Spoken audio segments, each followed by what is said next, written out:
So let's talk about the rules for significant figures, so that when I look at a measurement, I know how many significant figures that number has. So the first rule is all non-zero numbers are significant.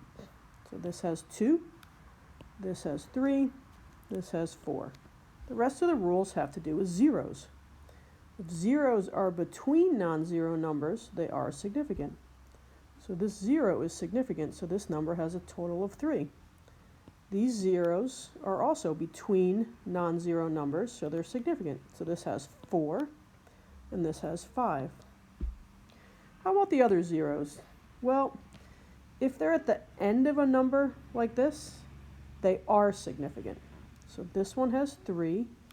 So for numbers with decimals, the numbers at the end are significant. So we've got a decimal, so these are significant.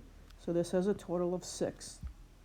For numbers with a decimal, when the numbers are at the beginning, they are not significant. So these numbers are not significant. They're important because they tell us how big the number is, but they're not significant. Okay? These are not significant numbers. So this only has 1. This only has 3. And this number, we put both rules together, right? These are not, but these are. So this has 1, 2, 3, 4, 5, 6, 7. 7 significant figures. What about 500? What if I write the number 500? Well, some people will say it's ambiguous, and some people will say it has one significant figure. We're going to say it's not ambiguous. This number is significant, and these are not. So this has one significant figure. This has one significant figure. This has one significant figure. If I take 500, though,